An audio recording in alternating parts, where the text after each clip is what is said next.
you, I'm mocking, I'm rolling my eyes. Whereas the other one is I feel that I'm feeling what causes my contempt, but instead I decide to respond by not responding at all and doing those things that were in the list. Mm-hmm. So it's almost like a communication style. Yes. Or It's lack of it says Yeah. Dr. Gottman, right? Yeah. These communication patterns can severely damage. So these 4 are communication. Because both styles. are, I think the difference, like the reason why those 2 are a lot worse is because both are rooted in not respecting the person. Like when you read Those examples that, of stonewalling, it's a combination of what you guys said. You don't respect your partner enough to listen. You turn your back. It's a lot of physical and emotional, like separation, distance, and almost like I feel like built-in defense mechanisms as Yeah. well, right? Welcome back to the Are we Cool starting? Yellow Podcast. Oh, okay. Yes, we are. Well, we talk about relationships from the lens of scripture and good old common sense. As you can tell, we've kind of started talking already about the topic we'll dive right into. Forgive me, Zav, we're going to jump over the icebreakers this time because this is just too good. We are talking about the second segment of the pillars of unhappy marriages. We talked about defensiveness and criticism last time. Today we're talking about their big Super Saiyan brothers and sisters, contempt and stonewalling. What do we think the segue from criticism? Because we talked about like the way that can impact a relationship, criticism, and then getting defensive. What is the bridge of how people get to the point of not respecting their partner enough to like hear them? So, think crazy analogy just popped in my head. So, who knows Pokemon? Like, relatively. Knows the concept. You know, Yeah. Hey, you got my one, husband. Yeah. So you got the small one, the initial one that comes out the egg, say Pidgey, right?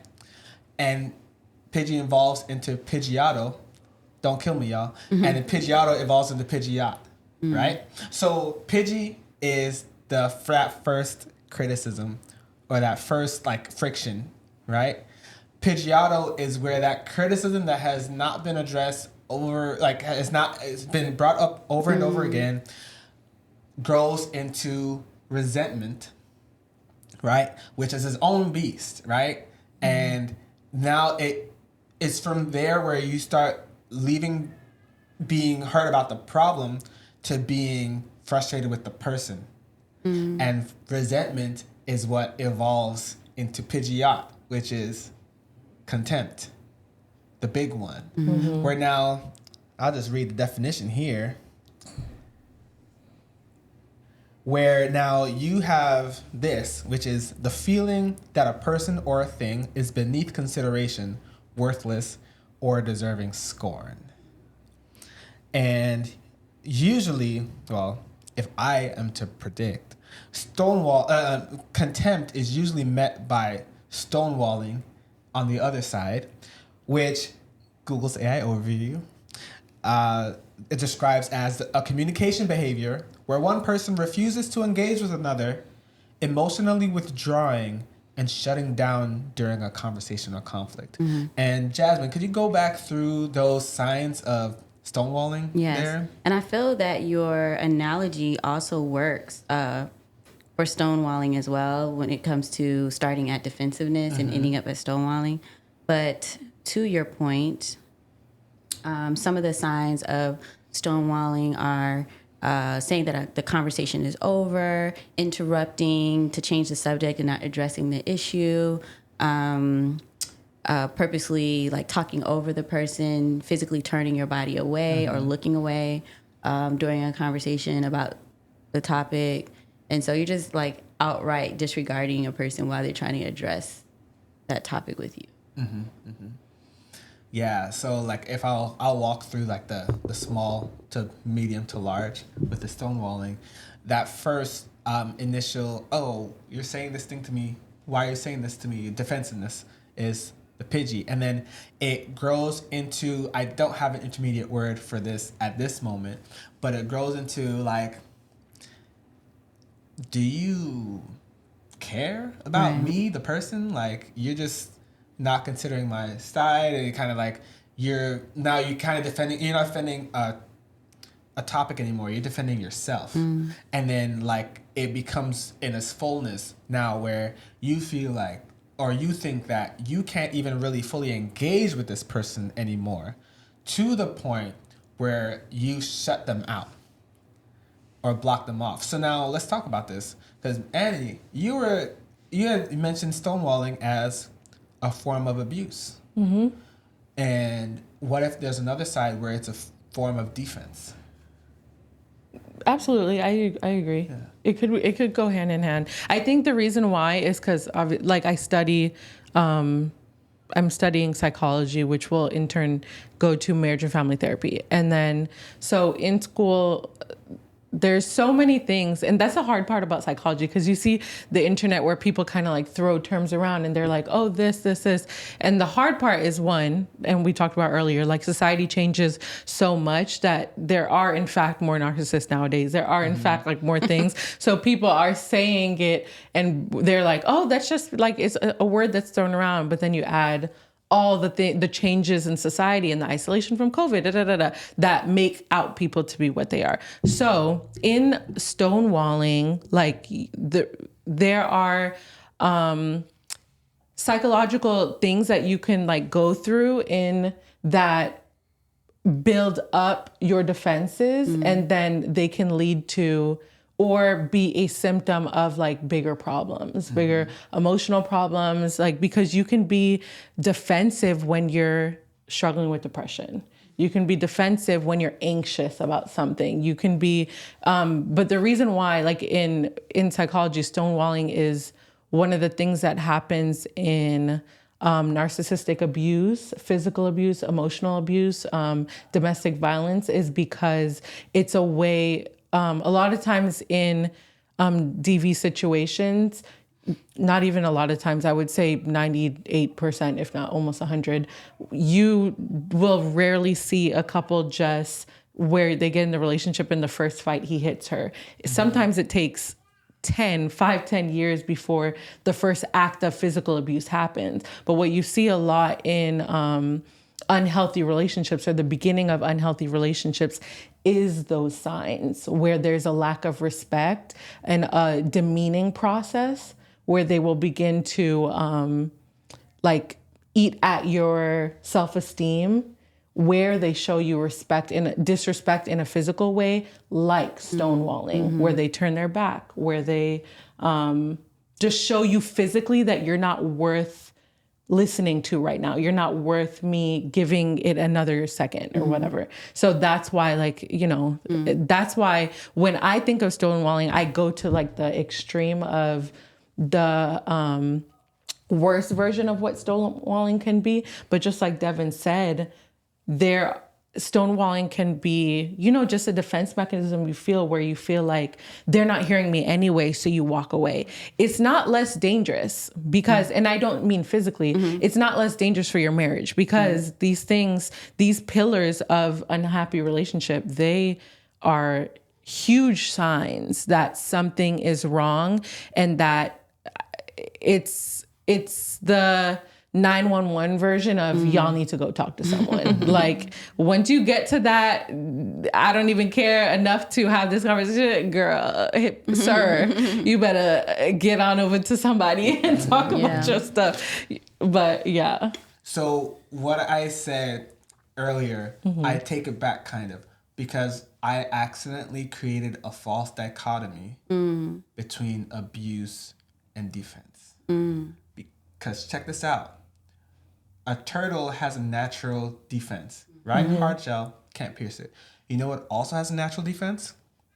A porcupine. I knew you were going to say that. That's right? so good. Because it has defended itself by physically hurting By the same causing person harm, who's right. being attacking, right? What if physical abuse is a mechanism that allows you to stonewall?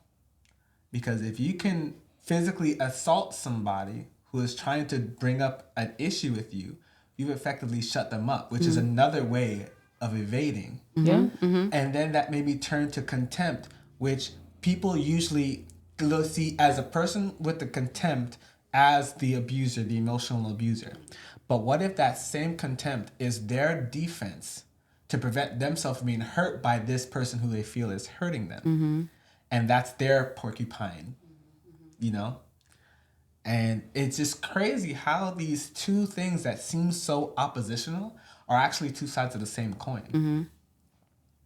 Yeah, that just came to me with the whole turtle versus porcupine. Yeah, that's a no, good and it's so analogy. true. Yeah. And I think I don't mean to be like long-winded, but I think one of the things is, and there's this therapist that's becoming popular on Instagram. I don't remember her name. Raquel, yeah, and she yeah. talks about like how far we've all gone in like some of the things that are. I don't agree with everything she says. I really don't, but I do believe also that sometimes we've gotten so far in the society of protecting our peace and I'm gonna do me and whatever, that we make excuses for things that actually are problems that really need to be addressed. Yes. Like you can't protect your peace from your whole entire family. If your whole entire family doesn't like you, I promise you, there's some self-evaluation that needs to be done there, or your friend group or whatever. So yeah, there's a lot of things that, of course, there's reasons why.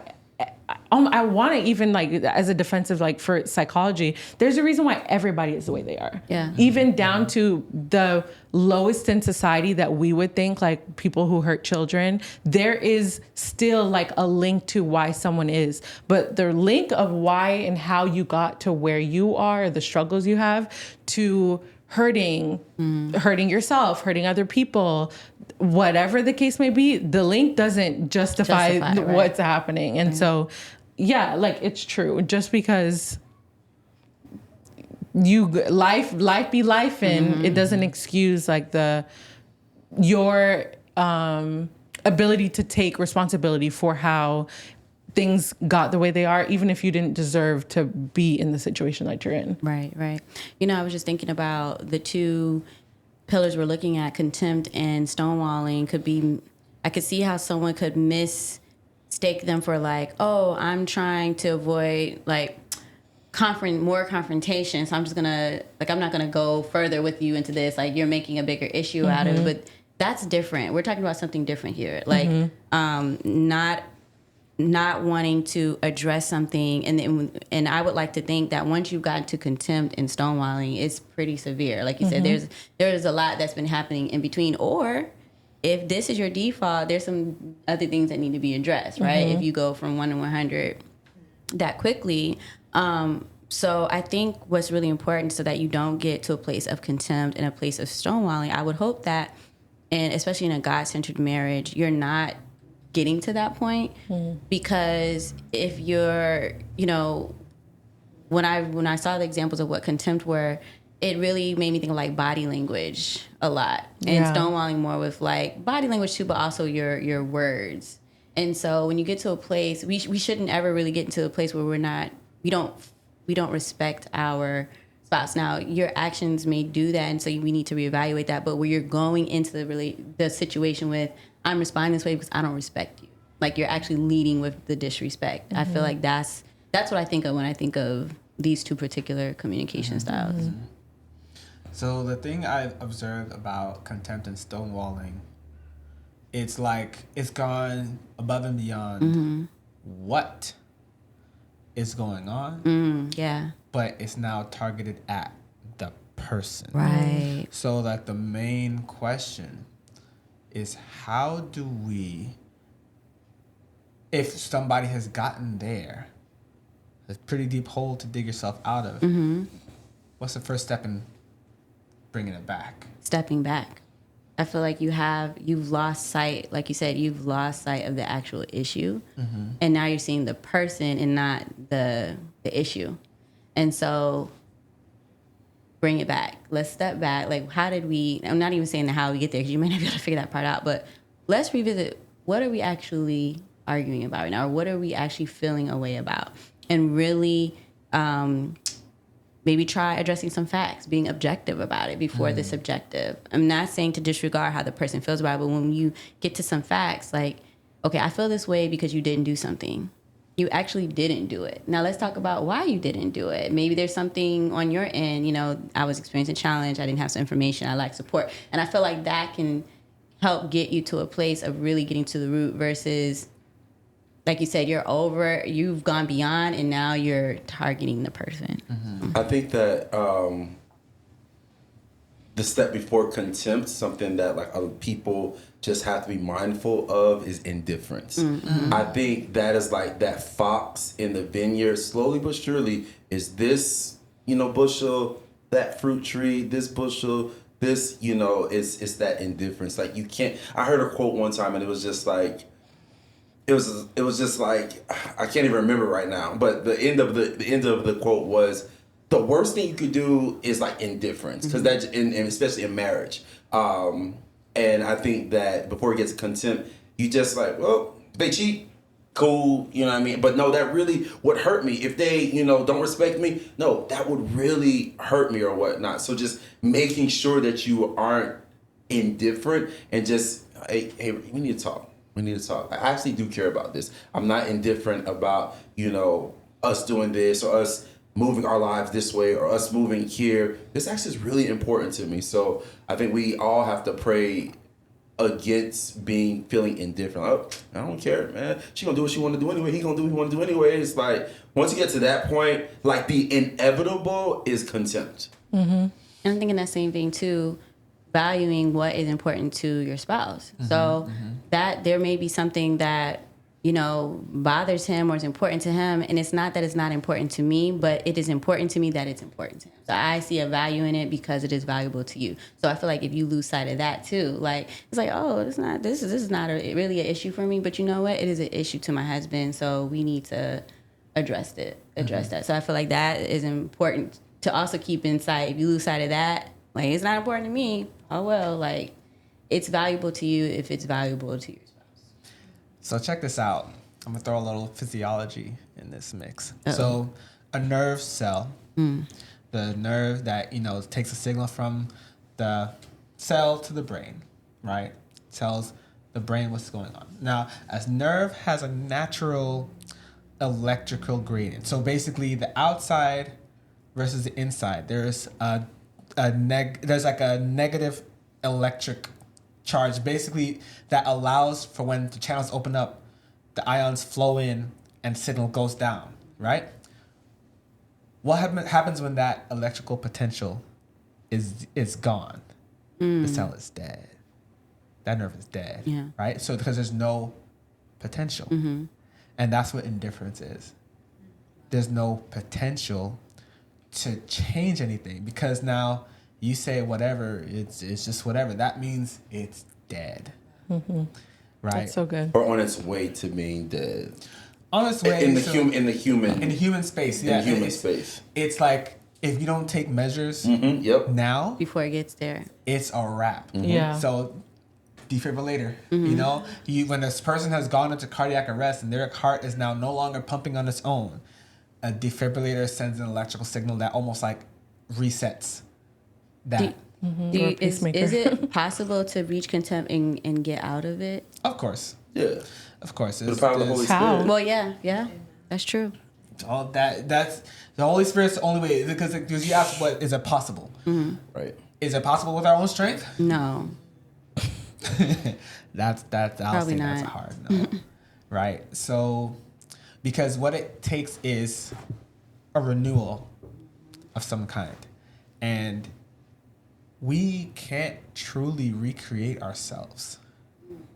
We can pretend to. We can go through the motions. Sometimes going through the motions help trigger something else down the line. But, like, what you're asking of somebody with contempt to do is see this person that they've grown to basically despise as somebody that's not just worth giving up on. And that takes an intentional drive of forgiveness and even a little ounce of love, which is hard to do of your own, especially when you're in a tense situation where you feel like this person's beyond, they're above me now, or like whatever this situation is It's above me. Yeah. You know, so and that's why therapy is so important, especially before this stage. Right. But when you're in it, it does help for that third person to be there to help you guys stay objective. To help, there's that third person that helps you guys talk the same language. Because what we say, like, if two people aren't talking the same language, the message is not going to get across. Right. Yeah, no, I'm Wait, a was that a huge coding advocate. joke? Was that a coding joke? That's Devin? hilarious. Dun, dun, dun. That's deep. It's so embedded Unless in you you bring it- that I know. it just comes out. That's okay. Yeah, and you know what you said was very, very real, because like the web That's why it's funny. services and databases talk different, right? But they pass information that can commonly be understood.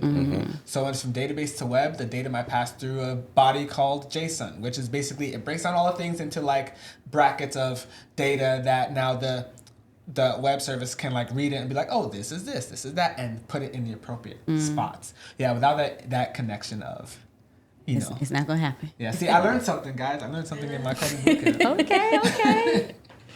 Yeah, but you were gonna say. Oh yeah, sorry. I was gonna say, yeah, I'm a huge advocate. That another what marriage advice, like when I was years ago still single, there's a married couple that they were youth leaders with me at West, and they I want to say they're like 40 years married, if not more, because their kids are like 35 or 37, something like that. But they long-term married, and they were just like giving all of us, like talking to us, and they said like they go to marriage counseling every quarter. They just go and they fine tooth comb like these small issues, and small issues do not become like big things, because they were like explaining to me like when a house is on fire, by the time that the fire truck comes, even if you're able to salvage the house, you probably won't be able to salvage a room.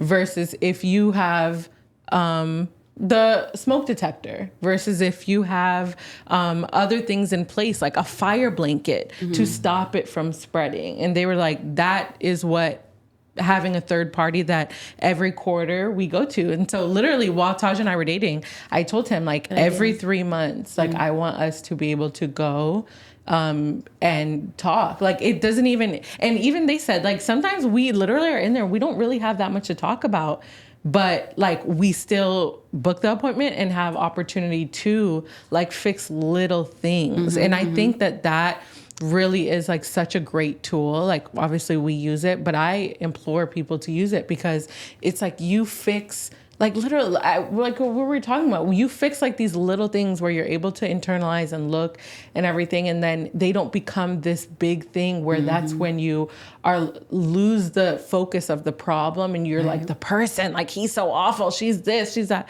It's like, no, we've fixed it long ago. Like we don't need to. So never be embarrassed. I will tell anybody, I'm like, yeah, Taj and I go to counseling, we love her, we this, like, because it's like, to me, it's a testament of like how healthy our marriage is. Like, I'm like, we go and we talk about our stuff and we go on our way. Yeah. Yep.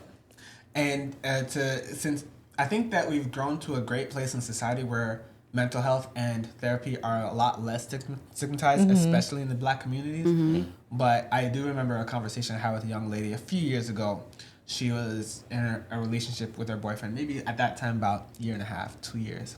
By that point, Martha and I, we had gotten married the year before, but we had been dating. We had dated for like 8 years prior. And then another gentleman who worked there, he had been married for 8, 9, however many years, and had dated for his wife for X amount of time. And she's talking about, we're talking about counseling. Martha and I, we did pre-engagement counseling. Before like premarital counseling, right? And so did our other coworker. And So like, we did that too. Yeah. Did y'all do that? Yeah. love it. That's the hack. And then she was like, "Oh, I don't see the point of that, because why are we talking about my childhood and all this stuff?" And I think for me, the takeaway is this: when a tree is struggling, it has yellow leaves, it has bad fruit, we don't look at the tree for its leaves, we look at the roots. So what it does help to dig into your roots to make sure that the overall tree is healthy. Yes. And that's like one of the I would say the hallmark things to prevent like some of the festering, because we can catch diseases before they spread. We can catch pitfalls before we fall into them. Right? Any last words? Don't respect your partner. Don't get to that place. And to Annie's point about we've all experienced something that has shaped who we are today. And even though our actions or areas that need improvement, what has happened to us doesn't justify it. But I also believe that can help us extend grace to the people that we love, our spouses in particular, because we may perceive unwanted behavior or actions in our marriage and take it personally, but I think that can help break that wall down when we take ourselves out of it and say, it's not toward me. There could be something else. Again, it's all about roots. So understanding that this may be something that was brought into the marriage that needs to still be addressed. And so being a safe space for you and your spouse to be able to address that and explore that together. So, thanks for joining us again. This has been pretty rich, pretty heavy talks about things that can make marriages and relationships suffer. So I like to think that a little grace and a little compassion go a long way. So as you deal with your respective pitfalls and relationship issues, just remember that there's always a way, and sometimes you need a little extra help. But in the meantime, stay safe, and as always, feel responsible. See you next time. Peace.